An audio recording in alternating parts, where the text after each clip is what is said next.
I'm here with Rusty Russ, otherwise known as the enigmatic Rusty Russ, with the S sets on Twitter. So, Russ, for all we know, you could very well be Minor Willie as depicted in your avatar. Yeah, I could be. It depends which level, though. So 20 levels that you used to go through. I know my little avatar, I have a little theme now and again. Yeah, I've kept it generic at the moment. I'll keep it easy. Yeah, I used to grow up playing him, Jet Set Willie, Manic Miner. I'll sort of stick to my roots and keep him with that, really. Well, it's a bit of a pity that Minor Willie never actually made it onto Teletext, and that could be a goal for 2016. To make a Jet Set Willie / Manic Miner Teletext video game. BBC Micro doesn't count, it has to be proper Teletext on a TV. That is true. I mean, having said that, I do remember Carl, I don't know if it was Carl or someone, there is a Manic Miner Teletext graphic somewhere. Oh, is there? Yeah, I'll have to, I don't know if it was Carl or someone's put something somewhere. I might have to have a look somewhere. Yes, you're right. In the first or maybe the second edition of the Teletextr Teletext service, yes indeed, that featured Willie. Carl did Willie. Oh dear, that sounded a little bit dodgy, didn't it? Please, Carl, don't take that out of context. Anyway, Russ, you're interested in retro television and its various associated ephemera. Is that a fair enough description? Yeah, I mean, it's that and Teletext probably. My passion was obviously for TV from way back when, and probably age before when you was younger, there used to be a magazine called Look In, and towards the back you'd have a TV section, you have all the old logos, you'd wonder what it was like in whatever region, Granada or Thames, or I think it's just that fascination when I was a kid, and it probably just stuck ever since, really. Okay. Did you ever consider going on a Teletext road trip, namely driving all the way around the UK to sample the regional Teletext services? Because I know that's something that I suggested to Bruno Sangelé that we should do right now. We should do it internationally, fund a Kickstarter, and go around the world experiencing the different international Teletext services. It would be nice. I mean, you think a holiday out of it all as well. But yeah, I mean, certainly when I was probably younger, probably one of the things that I used to do just to see what was being offered. I used to go to Blackpool on holiday as a kid, the old Granada and Oracle, Teletext back in the day with a show on there. But yeah, there's fascination with it, really. So you deliberately went in hotels and chalets, etc., that had Teletext TVs, so you could sample the local Teletext. Actually, I have a vague memory of these Butlins and Pontins holiday camps. They used to have their own TV channel, basically. Played on a loop all day long, and sometimes they would have guys present in the morning at about 8 a.m. saying, well, this is what's happening today. If you pop down to the pool at 10 a.m., we're having a sponsored swim. And then 12 noon, we're having a football match on the field. Or whatever. But I kind of got this mixed up in my head, really, because somewhere that got confused with the fact that Pontins, they used to have their own Teletext services. Now, I wonder if this is actually true. I wonder if anybody out there, or indeed you could answer me this, did Pontins or Butlins have their own Teletext services? Do you know? A good question. I think I did go to a Pontins in Great Yarmouth, I think. We are, I don't know, we're talking over 30 years ago now.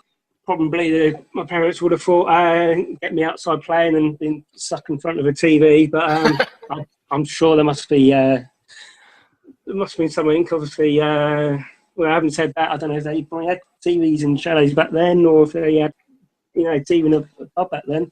Kind of thing. I know they're obviously commonplace now, but yeah, it's that long ago since I went to Pontins. Yes, I guess that would have been a more 90s thing, because it would have been the 90s when I was going to these places, the early 90s, when Teletext was becoming a bit more prominent, more widespread, I'd say. The coverage of Teletext TVs at that time was really, really good, probably about 95%. Yeah, of course. But yeah, I mean, even like multiple TVs would, it's commonplace with that now. So My parents decided to get rid of their Teletext TV. I don't know if they were renting it at the time, but I was like mortified, thinking I need my fix, so to speak. So I managed to convince them to buy me a new portable TV, so other than playing computer games or the minimum requirements to have Teletext on it, so I can keep viewing it to my heart's content. And loved it back then. Loved it. So, if you don't mind me asking, what year would this have been? Around about what time period would it have been when you got your Teletext TV? My own Teletext TV. I mean, my first computer was a Commodore Plus 4 back in 1985, and it always stayed downstairs with what I used to call the big TV. I don't know, kids used to call it back then, the big TV in the living room. I think my parents got to a stage where they got fed up of me forever playing it, so they got me this little white, I think it was a Bush TV. I seem to remember they had similar models in John Menzies, of all places. I think there's Argos catalogues that used to sell them as well. But so I had my small telly, and then parents rented a Teletext TV back then. And then it must have been around 91, early 92, when they decided that they no longer wanted it. And again, around that period, I managed to convince them to get me this small 14-inch set. Did it have fast? I can't remember if it had fast text on it. Trying to think now, but possibly it did. But yeah, certainly, yeah. So it was around 91, 92 that I had my small little set. Ah, okay. So, are you sure it wasn't a 22-inch Bush? On that bombshell. Yeah, it was definitely a 14-inch one. But having said that, my favourite, when I went into the part-time world of employment, I treated myself to a 17-inch Toshiba TV. And that, it was right. It wasn't too small, wasn't too big, but yeah, I loved it at the time. Again, the old Teletext on there. But yeah, it's definitely my favourite model for a portable was the 17-inch. But yeah, no, it's all good. But yeah, but the 14-inch one, I loved it. It had a little stereo, probably fake stereo sound. It had 2 speakers either side, but it was true stereo. And it had a facility on there where obviously you could hold pages, but there was another button where you could cache one page only, so you could put it in the background. So can't remember what the button was called at the time, but yeah, I think it's unique to that particular set. I'm sure there's probably others out there. And then when Oracle ended at the end of 1992, I stayed up late that night to watch it dwindle away to a small little square in the middle of the screen. I kept that page on hold to the point where I went to bed, and yeah, that was Oracle gone for me forevermore then. There's a little memory coming back. But, as we know, it was replaced by a new service, Teletext. Do you think the new service ever really lived up to the success, the quality of Oracle? I was thinking about this the other day. I mean, certainly when Teletext came in, it came in with a bang, and there was lots of different features. It's certainly more larger than Oracle. I always felt that Teletext, as in the company that took over, it felt a bit cold in places. I don't know. It felt like with Oracle, you could phone in with your views. It certainly was more instant, whereas Teletext, obviously back then before the days of email was commonplace, you had to write in and wait for your messages to come up. So it felt a little bit different in that regard. Early Teletext, so you might have seen the images of the sections were broken down into times a day. So like the kids section will be like from 7 in the morning to 9 at night, and after 9 at night you'd have like a placeholder to say the kids section will be back tomorrow morning. Yes, you can actually page anything in that time, so it was almost like it was a waste of space. Nothing replaced it during the equivalent of its downtime hours, but other sections were like it as well. Obviously the after hours section that they had for obvious reasons, but you'd have like a 10-page section that would be dormant for like how many hours in the day, and then obviously up it popped at 11 o'clock at night or whenever it was for its little 3 months that it lasted for. But yeah, I said when Teletext, the company had started, it was a lot to browse back then. Certainly, I was one of those sad people that stayed up at New Year's Eve 1992 into 93 just to see what it was offering. Certainly, it changed the way Oracle was. It's almost like, I don't know if it was changed for change's sake. Whatever was on ITV was now on Channel 4, Teletext, and vice versa. So I don't know if they were doing it for change's sake or just to keep people guessing, just so they could page everything everywhere. But Yeah, I don't know whether Oracle had the fondness of it all. So it's obviously my childhood. I was 15 at the time when it ended, and obviously you know what it's like with childhood things. It sticks forevermore. Yeah. My own memories of teletext, terrestrial-wise, are exclusively CFAX and Teletext Limited, because I'm a little bit younger. I wasn't really around for the Oracle days. More's the pity. But I had the pleasure of the cable TV station's teletext services in the 1990s, when they rose to prominence. Actually, these teletext services were very, very good, some of them anyway. I was speaking to one of the members of the Teletext Facebook group. His name's Kristen James Melick. I hope he doesn't mind me mentioning his name. But he did work on a lot of the cable TV teletext services, and many of them were an absolute joy to behold. So you can hop onto the Teletext Facebook group, because Kristen has posted quite a lot of basically ephemera relating to these cable teletext services, and a lot of this stuff has never actually been posted on the internet before. Things like responses to letters that kids would write.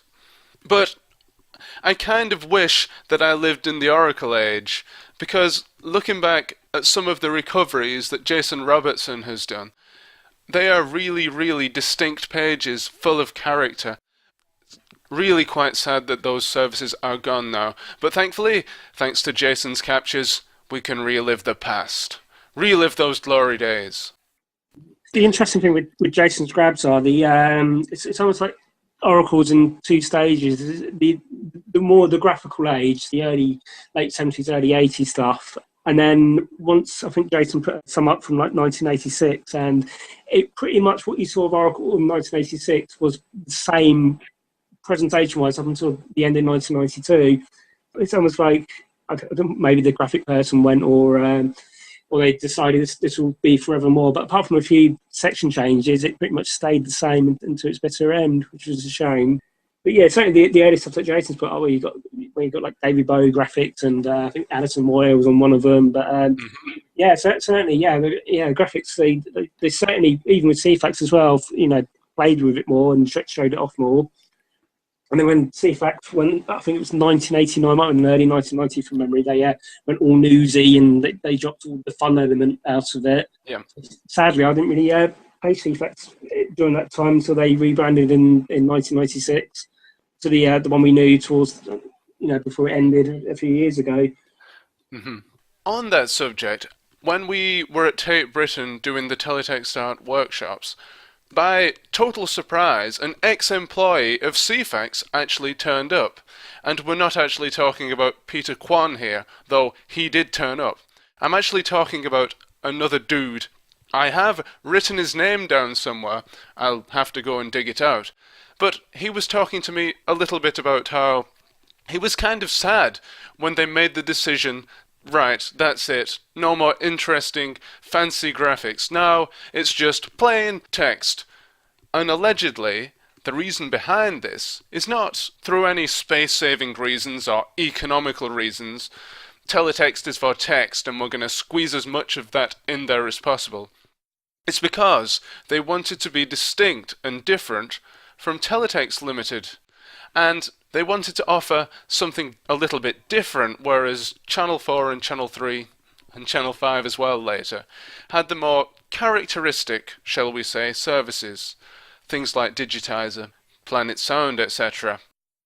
The BBC decided, we're gonna go completely straight-laced, providing Britain with the service that it deserves here in the 1950s. We're gonna be uncontroversial. So yeah, it was more of a branding decision, I guess. Yeah, it got too clinical in the end. I mean, apart from a change of colour between the different 100 sections, I don't know, it just felt like a missed opportunity in the end. Why they couldn't maybe do, one channel have what it became, and then maybe BBC Two, the fun side of it, as it were. But I think the only fun element was when you used to get the top 40 charts on a Sunday, and that was it. It was like any imagery was all gone for a straight-laced version. I think the only time we actually saw anything graphical was pages from CFAX when they did all that level 2 stuff that you love, Dan.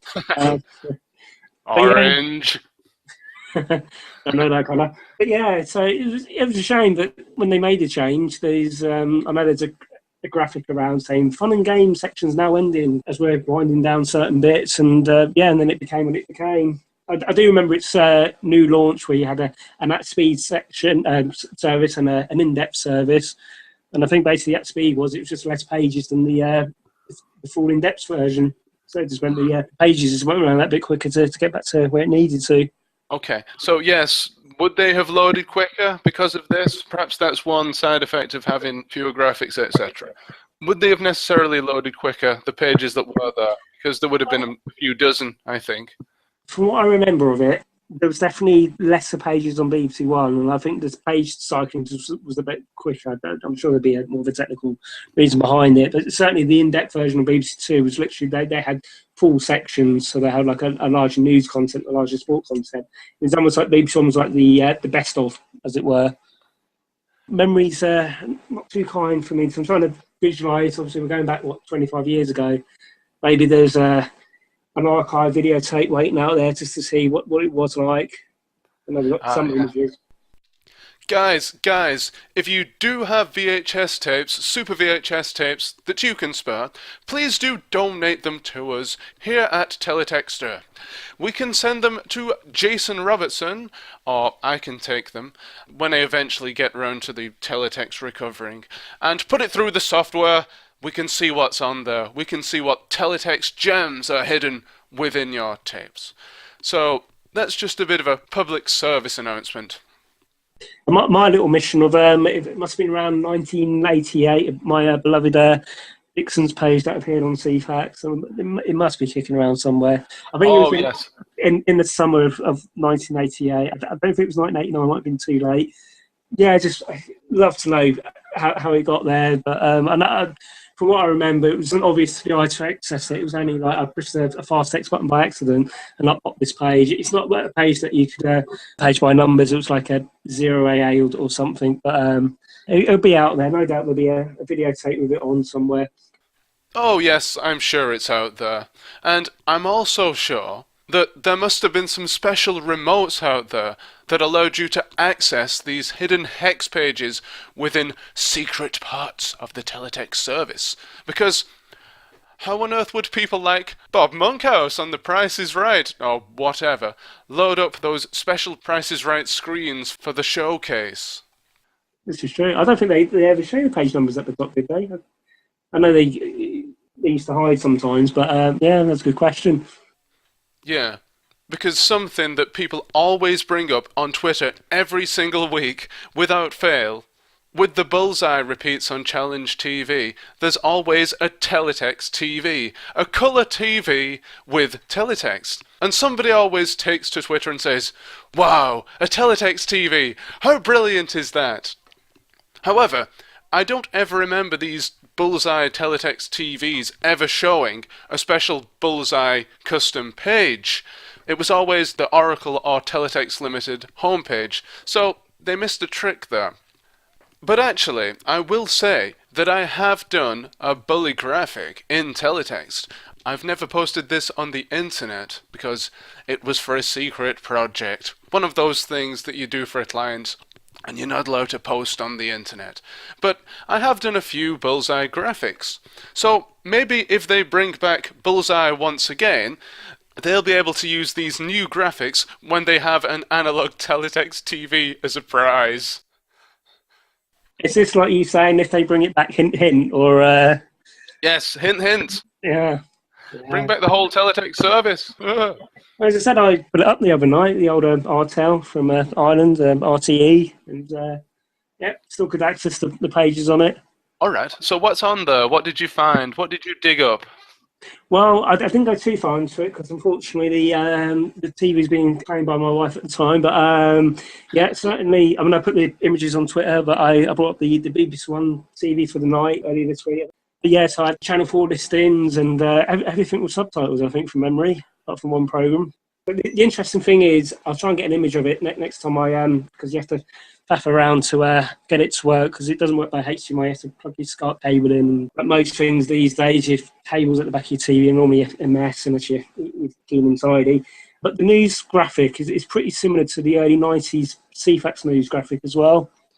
See if I can dig that out somewhere, if it's on the internet somewhere. If not, I can always grab a picture at some point. Well, one of the things I noticed about Ertel is it's very, very CFAX circa 2000 in that it is teletext is for text. And I was given a dump of a whole Ertel teletext service around about July, August last year, 2015, around about Wimbledon time, because I remember I was looking through it when I was listening to Andy Murray on the radio. There was a guy on Twitter, Remlap1986, he sent me them if you want to follow him. I spent a while looking through them, but the thing that struck me is that there's absolutely no graphics at all. It's very, very stripped down. It's a bit of a pity, really, because if you think, what would teletext be like today? I like to think it would be this all-singing, all-dancing light show, basically. But the reality of the situation is that probably what it would be, this happened today, really boring, even more staid and stale than CFAX in 2006. I was viewing it, and you get so used to the dreaded digital text where you're using your arrow keys, and you're still in your head still thinking you can use it still, when obviously you got to step back a bit, and then obviously use numbers, and obviously you can't use the arrows like you would do on your digital tech. It took me a good few seconds to get used to it again. Yeah, no, certainly. I think the first time I actually saw it, and it was probably the first time I used Teletext Live, because where I live, I would have thought I probably used Teletext Live probably, I don't know, about 10 years ago. So the first time I actually used it in a live sense, it was great. You went instantly back in time, and you was just there in the zone to use it again. So, can you explain for our listeners the Teletext Live experience? Well, from my point of view, when I was younger, I used to wake up in the morning and obviously check the news stories, TV guide, any football type stuff. In the evening, I said I'm more of an Oracle person, but they used to have a teen section on there called Buzz, and I had like a computer game section, which, if Mr. Bifflo's listening, they had a called FX, which was pre-digitizer. FX back then, it was basically a one-page, multi-page, it was about 8 pages. I can't remember. I assume it was updated daily on there, but again, memories are a bit blank. But the stories, obviously, because there were more, obviously, about the 16-bit Amigas and STs, and I think digitizer was moving away from that kind of thing, concentrating more on the consoles.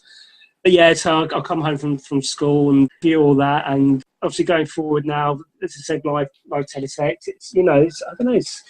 It's almost like using it for the first time, where you suddenly got freedom to use it, and using your own little bubble, and you can go to wherever you could on there. Where it could take you. So it's your own like mini library, isn't it? In a way, where you can access things in real time. So, I have to ask you this. You may not have an answer to this, but did you ever read about any significant world events or news items on teletext for the first time? For example, I found out that Michael Jackson had died via analog teletext in 2009. Do you have any similar experiences to relate? God, are you asking on the spot there? I probably Freddie Mercury, actually. I remember reading that first of all on there, because I probably more have read the news on teletext and actually watched it on TV, on the TV news. But then I seem to get more and more fixed off reading a bunch of text and watching it visually for some reason. News flashes I might have heard about, the sad events at Lockerbie and the Zeebrugge ferry disaster. Obviously, back then, your news programmes were like every 3 hours or something, unless they did break into a news flash. It's not obviously the rolling stuff that you get these days. So teletext very much back then was you had that information now, or when the person updated it. So, yeah, certainly I just felt more using that than waiting for the news at 1, 6 and 9 o'clock, as it was back then, before they went to 10 o'clock on BBC. But, probably Freddie Mercury one was one I probably remember the most. I believe there may be a picture, a teletext screen grab of this particular event. Yeah, I believe the headline was Freddie Mercury dead, and that page does exist. I think I've seen it at some point. I'll try and dig it up for you. Yeah. No, but yeah, I mean, as I say, so I was very much more into the news side on Teletext rather than watching it visually.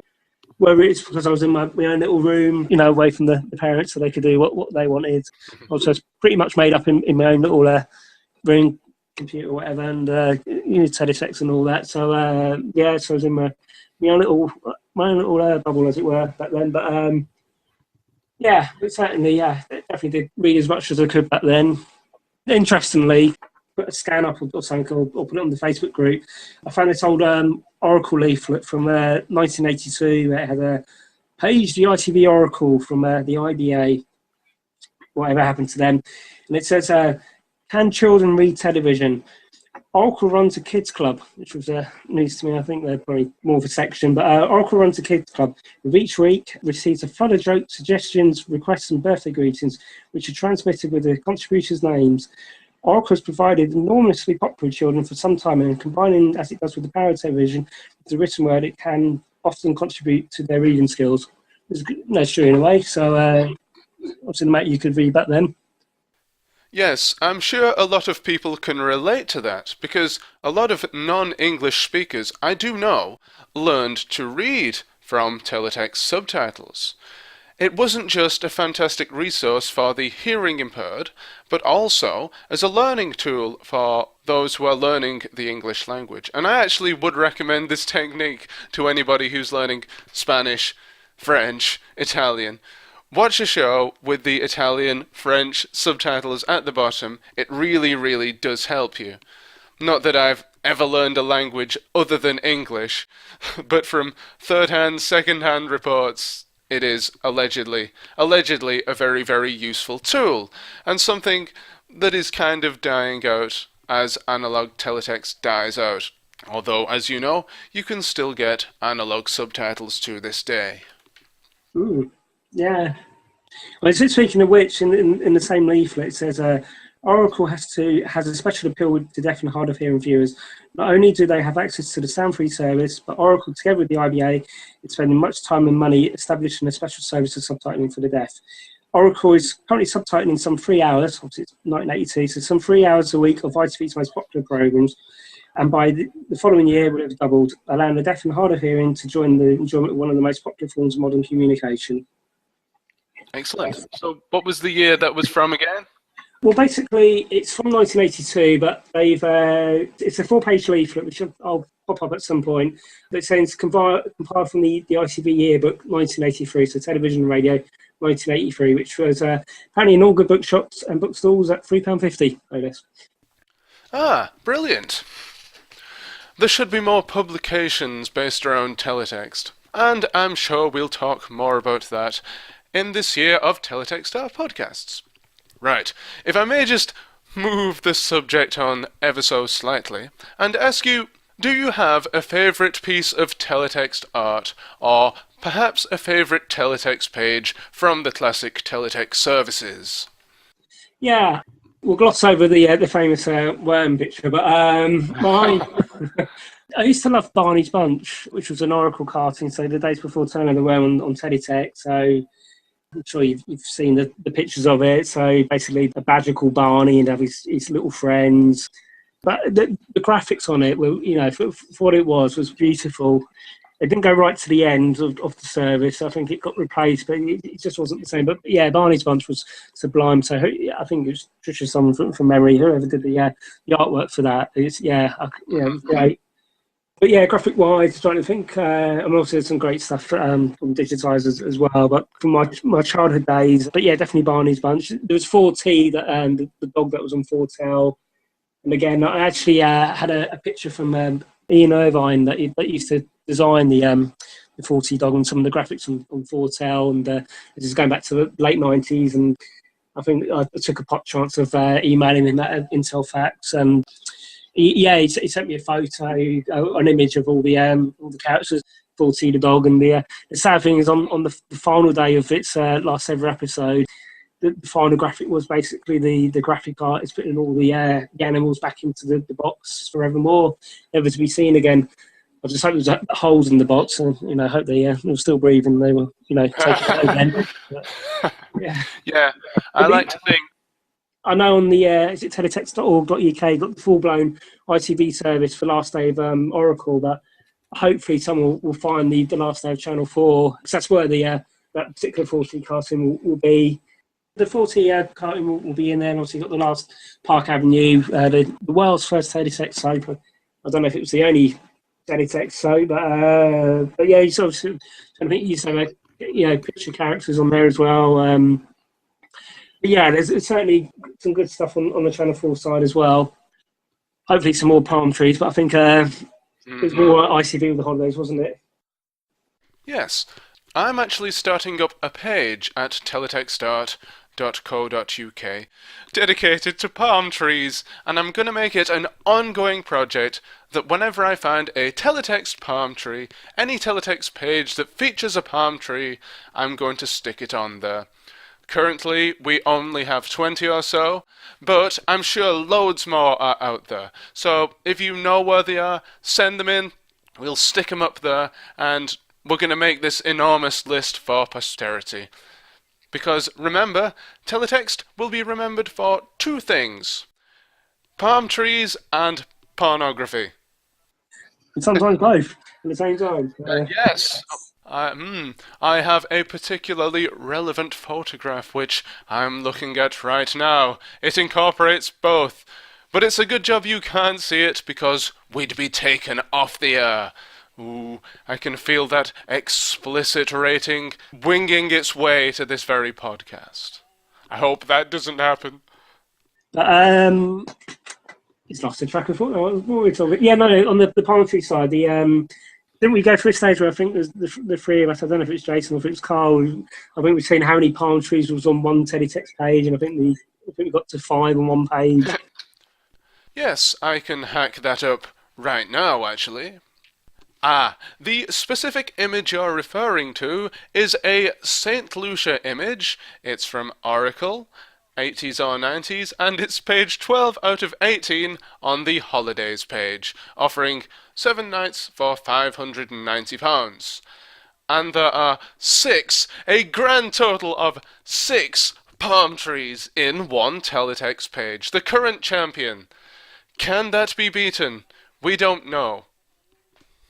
And I was going to say, are they all in the distance? Are they quite big, or? Well, they're kind of in the distance. They're in the background. But listen, it doesn't count if you go and make one of these palm tree pages. They have to have been on a classic teletext page. Please do send those in to us, because we'd love to see them. Indeed. Right, you mentioned Barney's Bunch a little bit earlier there.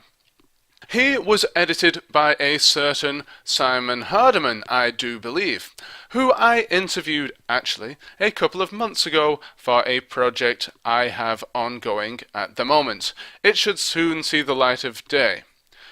I asked Simon, did Barney ever receive any fan mail, any knickers through the post? Or at least a bit of felt tip pen fan art? And Simon said, we received lots of fan mail, but no knickers, thankfully. People used to send in their drawings of Barney and his friends. It was designed to appeal to all ages, like Charlie Brown. So there you go, straight from Simon Hardiman, the creator's mouth. Oh, if only that was the case, I would have upped the ante, and I don't know, maybe try and find a pair, but it's all too late now. Well, you can still send him some, I guess. Oh no, we could send him a picture of one, less creepy, on Twitter, because he is on Twitter if you know where to look. All these ex-teletext dudes are on Twitter. It's brilliant. It is possible, not just teletext. I mean, if they can spend, a couple of seconds to reply, I think it's great that you can tap into everything that you love, be it teletext or anything else, and if you get a reply, then it's suddenly you feel like you're part of their lives, or you they're appreciating that you've got a love for a certain thing, and if they take time to reply, I always think it's great. So when I've had replies from people in teletext world, it's always great to hear people's replies. I think in our own heads, these guys who worked for Teletext were the superstars, or at least in my own head they were, because, wow, these guys, they get to write for Teletext, they get to put something on the television, and they were these big Hollywood superstars in my brain. Maybe it's because they're not on Teletext anymore. They look back on it fondly and are willing to talk about it. But I guess it would have been exactly the same in the 90s as well. If you wrote to them, they would have been very, very happy to write back personally, because they are very approachable people. Yeah. Yeah, so I did try writing in back in the day, but I think I tried. There was on Buzz, I think it was something called Write On, where you can get your comments up. Tried about 2 or 3 times at the time. Obviously, didn't have the gift of the gab back then, so I admitted defeat, and that was it. So I stopped at 3 times. Obviously, determination wasn't there. Oh, okay. So, Russ, any prominent teletext memories that you'd like to tell us about here on the Teletextr Podcast? Yeah, my biggest one was the changeover from Oracle to Teletext. They shot themselves in their own foot because I think the government wanted to close down Oracle in the late 80s, and the Oracle themselves campaigned saying, no, we need to be a franchise in our own right. It all went up to tender, and applications went in, and Teletext was in there. I think a consortium behind the likes of TVAM, I don't know if Carlton had some kind of bid as well. And I think it was April 1992 when they lost, so obviously that period of 8 months where it was all winding down. And then, on the night itself, I'll never forget page 100, which I think was similar to how CFAX, when that ended in Northern Ireland, where the page 100 went small and small into the screen to a little box. The only difference is with CFAX, they had it for like 6 hours that night. Whereas on Oracle, that was it. Once the white little blob in the middle of the screen went, they literally took the whole service down. I think you could still access the regional service for a couple of minutes. And then I think I read somewhere the Teletext has in the company specifically timed the front page which says, "Welcome to Teletext," to make sure that was the first page that loaded up for everyone. Yeah, so when that loaded up for the first time, so again, like we were saying earlier, it's seeing what it offered. But it's almost like an endpoint in the way. I mean, I was 15 at the time. I'm sure there's bigger things out there for a 15-year-old to worry about. But that was me at that time, and it was a sense of an end of an era. And so I was on that final day page as much as I could, because I knew it was all going to change. Back then it was no likes of the internet to spoil things, so it was all going to be fresh and new come midnight. And the interesting thing about that one is, because obviously I only had the small portable TV. My parents went out that night, so because it was, I decided to hog downstairs. So I had the big TV either, because that night there's a few of the regional ITV stations were going to Thames TV, which was obviously the big of the 3 or 4 that was going. So I literally had that on the main TV watching, and then I had the small portable with Oracle going at the same time. So obviously I was in my element back then. Multi-screen teletext. Yeah. So the parents were doing what they were doing, and I was bringing in the new year in the way I could. Well, on that subject, to me, there is just something so cool about multiple television screens displaying teletext, and I don't know what it is, but maybe it's the fact that when you walked past a television shop in the 80s, they would always, some of them, would have various different teletext broadcasts set to different pages, and you could just stand there and browse them like you would in a library or something. And you thought, this is the future! Who needs books anymore? Because, look, we have text on TV.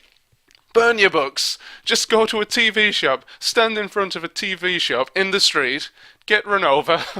Watch the teletext. I presume, I don't know if you did this, where you used to have, when pages of CFAX used to be on TV during its downtime, and then the equivalent of page that was on CFAX at the time, and if you mix the TV, it's almost like it'd be a shadow of itself. Unfortunately, I never actually did that. Yeah, once again, I'm missing out. kind of wish I did, but the good thing about that is you also get the easy listening music that you don't get with regular teletext. What you could do is wait for pages from teletext to come on and browse regular teletext at your own leisure, and you have the appropriate soundtrack to teletext. It's not the news or the football commentary or anything like that. It's pages from CFAX. So what you've got to do is change your sleep pattern. Go to sleep during the day, wake up during the night, and browse pages from CFAX by the moonlight. It's interesting because CFAX, it had that kind of music, but I think the likes of ITV and Channel 4 with Foretell in the early hours of the morning, it was more classical music. I'm sure I'm going to offend people when I say this. It was more like that innovative type music that you used to get on CFAX, which was all good. I didn't mind, hearing some good tunes out there. But yeah, it was a definitely different contrast in there. I wouldn't actually be able to compare and contrast the different choices of music by memory, but a lot of those are actually uploaded to the internet, so you can browse them at your own leisure. There are even certain websites that you can visit that emulate the pages from CFAX experience, including music. So, guys, it isn't gone forever. I don't know if it's the Test Card Circle, Club Circle. Apologies if I did it wrong, but they used to list, or I assume they still do. They used to list all the different music that was on CFAX, and I think they used to do it by year. So on the website, if you go to articles on the top left, then you see like a CFAX log.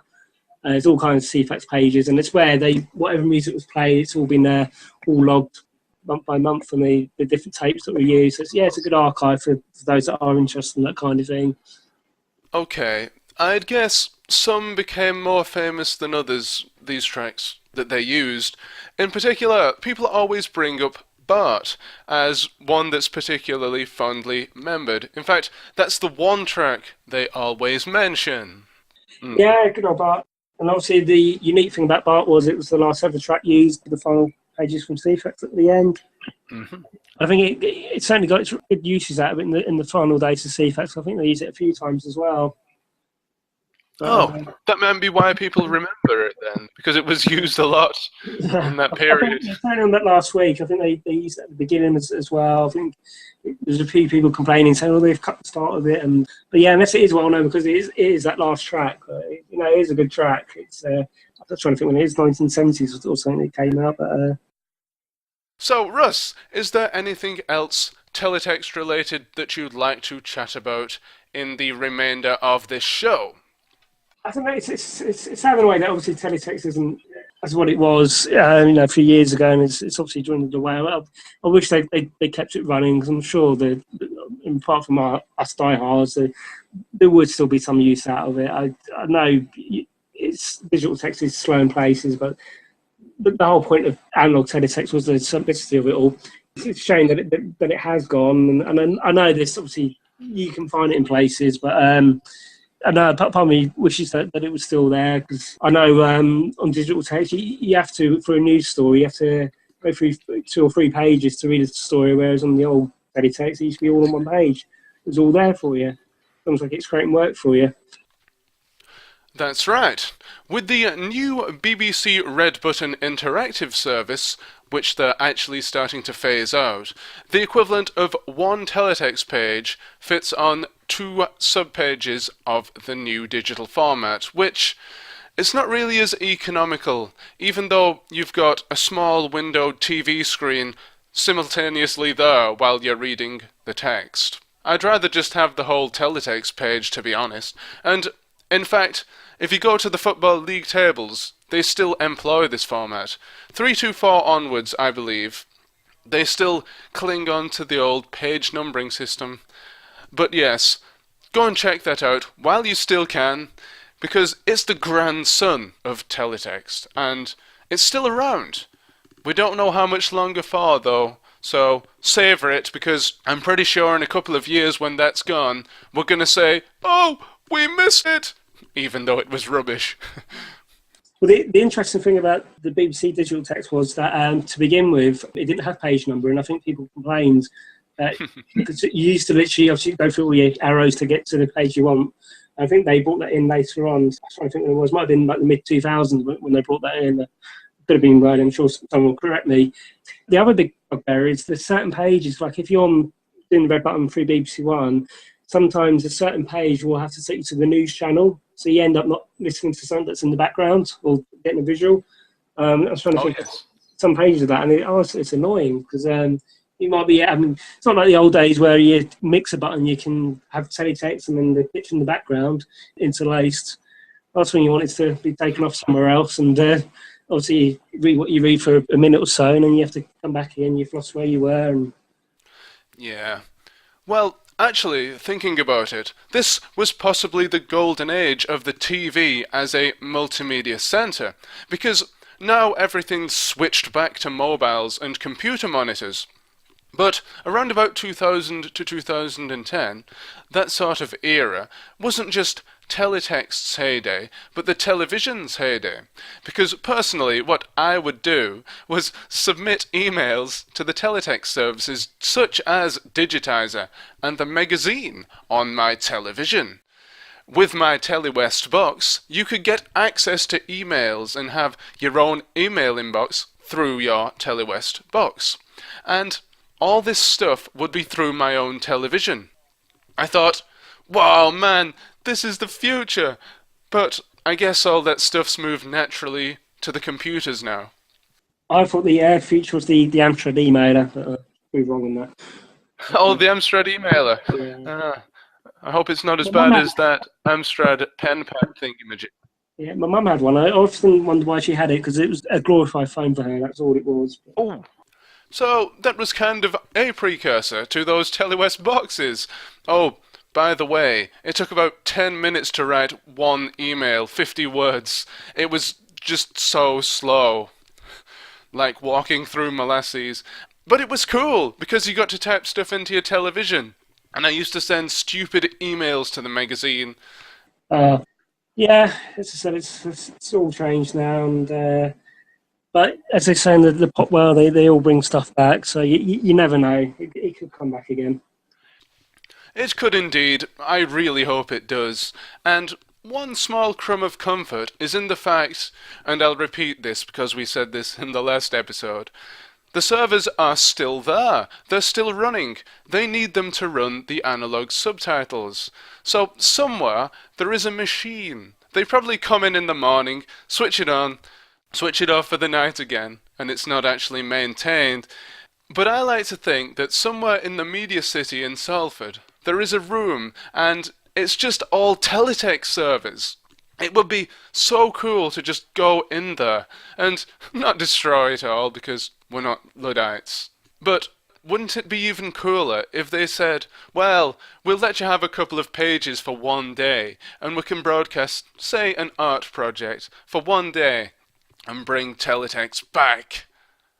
Yeah, you have to be careful what you transmit, though, because I'm sure there was stories in the past where they accidentally news stories of certain royal family dying, they accidentally went live, and I'm trying to think how that came about. But yeah, so I'm sure we'd never do anything like that.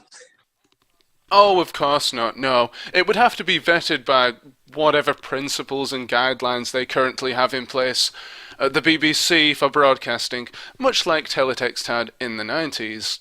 And in fact, if those guidelines, those teletext is for text guidelines were still running, we wouldn't be able to put graphics up. Oh, BBC, let us have graphics. Actually, after this podcast, I think I will email them and ask them if it is at all possible for us to do that. And if they don't reply, I'm just going to keep trying. I did try this with Airtel, but I only emailed them twice and got no response. I've got to be more persistent. I might send an email to them as well. Try it again. Well, as long as the editor's Mr. Teletextr, of course. Yes, of course. Did you know? Here's a hashtag teletext fact. Prestel is so called because it was invented in Preston by Terry Venables. Things you learn on it, it's great. Yeah, it's brilliant, this podcast, isn't it? Brilliant. Right. I believe time is ticking on. Look at that. We're almost at the end of this edition of the Teletextr Podcast. This third edition. Thank you very much, everybody, for listening. And thank you to all of our hosts and guests. We had Carl, myself, Bruno Sangelé, the chairman of the Canadian branch of the Teletextr Facebook group. And of course, we still have with me here Rusty_Russ. Indeed. What about the underscore? Yeah, don't forget that. Thank you very much for joining us, Russ. Anything else to say in closing? No, it's said it's been all good talking to you guys, and yeah, I'll keep on listening and submit stuff where I can. But everyone that's put stuff up over time, it's always a great thing to see. Excellent. But yeah, no, everyone keep at it. I enjoy seeing what I see up on there. Obviously, a lot of talented people out there. It's yourself included, of course. But yeah, no, keep up the good work. Excellent, and thank you very much for keeping the Teletext name alive, not only on the Facebook group, but on Twitter, where you are fairly popular and well known as a top Teletext dude. So keep up the good work. Thank you very much, Russ. And you guys out there, keep listening, because we'll be back for the next edition.